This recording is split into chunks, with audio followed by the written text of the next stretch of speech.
Assalamualaikum warahmatullahi wabarakatuh. Saya Muhammad Iksan Daryadi.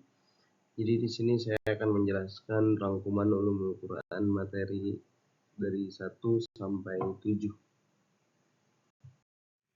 Topik pembahasan di sini ada 4, yaitu nuzulul Quran, asbabun nuzul, nasikh dan mansukh, muhkam dan mutasyabih. Nuzulul Quran.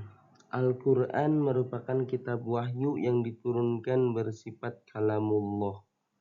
Proses diturunkan Al-Quran memiliki 2 tahap, yaitu 1. Dalam kitab Manahirul Irfan halaman 31 disebutkan bahwa Quran diturunkan secara bertahap atau terpisah-pisah selama kurang 23 tahun dari Baitul Izzah ke bumi. Tujuannya supaya mudah dipahami serta diamalkan.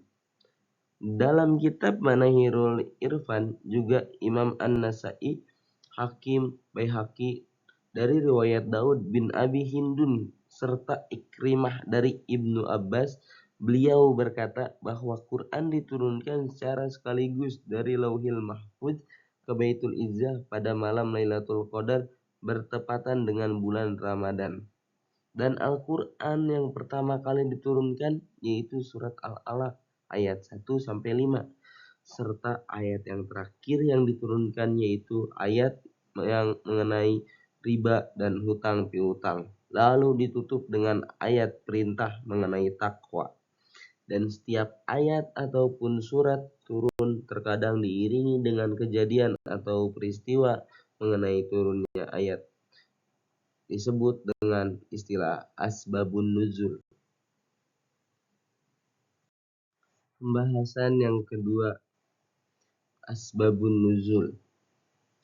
Imam Al-Wahidi rahimahullah mengatakan bahwa seseorang tidak mungkin bisa menafsirkan ayat Quran tanpa mengetahui serta paham sejarah ayat dan latar belakang turunnya suatu ayat secara komprehensif.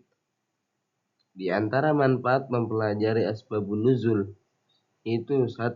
Memudahkan untuk mengetahui makna ayat yang rumit. 2. Mengungkap dan mengetahui ahkam syar'i. 3. Menghilangkan muskilat dalam memahami suatu ayat. Yang keempat, memudahkan untuk dihafal serta diingat karena mengetahui peristiwa dari ayat tersebut. Yang kelima, memahami ayat yang tergolong umum sehingga menjadi lebih khusus. Pembahasan yang ketiga, nasikh wa mansukh. An-nasikh secara bahasa berarti al-izalah yang memiliki arti menghilangkan, dan al-ibdal yang berarti menggantikan. Sedangkan secara istilah adalah hukum syariat yang terdahulu diganti dengan hukum yang terbaru. Aturan yaitu ma nansah min ayatin aw nusiha na'ti bi khairin minha aw misliha alam ta'lam anna Allah ala kulli syai'in qadir. Ayat yang kami naskah batalkan atau kami jadikan lupa padanya, pasti kami ganti dengan yang lebih baik atau yang sebanding dengannya. Apakah engkau tidak mengetahui bahwa Allah Maha Kuasa atas segala sesuatu? Quran Surat Al-Baqarah ayat 106. Secara sederhana, nasikh adalah sesuatu yang datang belakangan, sedangkan mansukh sesuatu yang datang lebih terdahulu. Sebagai contoh, dalam masalah menghadap kiblat dalam ibadah sholat. Terdahulu umat Islam sholat menghadap Baitul Maqdis, kemudian dihapus hukumnya dan diganti dengan ayat yang memerintahkan ketika sholat wajib menghadap Ka'bah atau kiblat.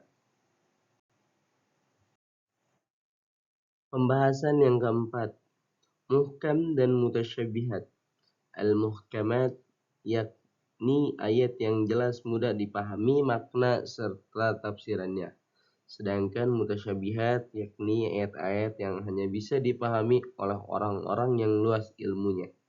Ciri di antaranya: 1. Menjaga amal baik dan menjaga ketakwaannya kepada Allah Subhanahu wa taala.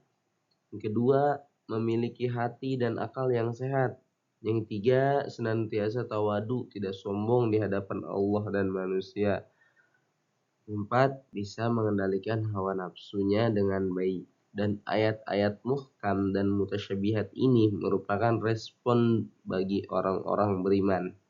Mereka meyakini bahwa semua datang dari Allah, sedangkan orang-orang munafik mencari kesalahan dari ayat-ayat mutasyabihat. Mutasyabihat. Ayat mutasyabihat adalah ayat-ayat dalam Al-Quran yang makna atau maksudnya tidak dapat dipahami secara langsung dan jelas, karena memiliki sifat yang ambigu atau multitafsir. Ayat-ayat ini membutuhkan tafsiran dalam dan sering kali hanya bisa dipahami oleh orang-orang yang memiliki ilmu yang mendalam, seperti para ulama dan cendekiawan. Tujuan adanya ayat mutasyabihat adalah untuk menguji keimanan dan ketakwaan manusia. Orang-orang beriman akan menerima ayat ini sebagai bagian dari kehendak dan kebijaksanaan Allah.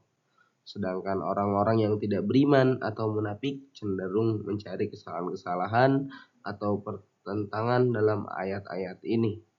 Secara umum, ayat mutasyabihat mendorong manusia untuk mendalami agama dengan lebih tekun dan menyerahkan makna yang sesungguhnya kepada Allah Subhanahu wa taala.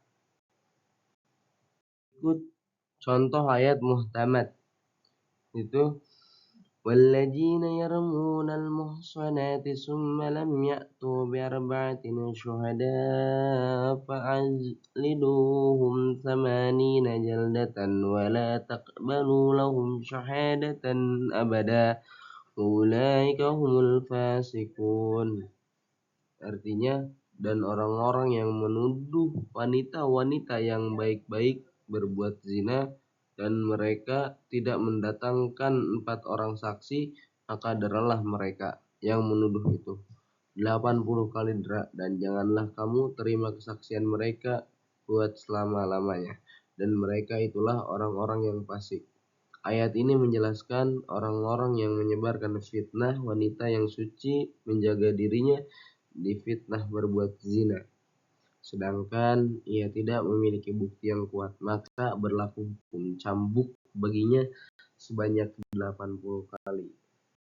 Contoh ayat mutasyabih yaitu ya ayyuhalladzina amanu idza qumtum ila sholati faghsilu wujuhakum wa aydiyakum ilal marafiq wamsahu bi ru'usikum wa arjulakum ilal ka'bain wa in kuntum junuban fattaharu wa in kuntum marada aw ala safarin aw jaa ahadan minkum minal ghaiti aw lamastumun nisa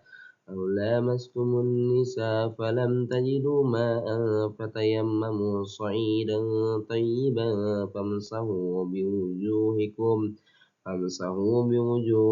wa aydikum minhu ma yuridullahu liyaj'ala 'alaikum min harajin walakin yuridu liyutahhirakum wa liyutimma ni'matahu 'alaikum la'allakum tashkurun. Artinya, hai orang-orang yang beriman, apabila kamu hendak mengerjakan sholat, maka basuhlah mukamu dan tanganmu sampai dengan siku, dan sapulah kepalamu dan basuh kakimu sampai dengan kedua mata kaki. Dan jika kamu junub, maka mandilah. Dan jika kamu sakit atau dalam perjalanan atau kembali dari tempat buang air atau menyentuh perempuan lalu kamu tidak memperoleh air, maka bertayamumlah dengan tanah yang baik atau bersih. Sapulah mukamu dan tanganmu dengan tanah itu. Allah tidak hendak menyulitkan kamu, tetapi Dia hendak membersihkan kamu dan menyempurnakan nikmat-Nya bagimu supaya kamu bersyukur. Ayat ini menjelaskan tentang wudhu atau bersuci.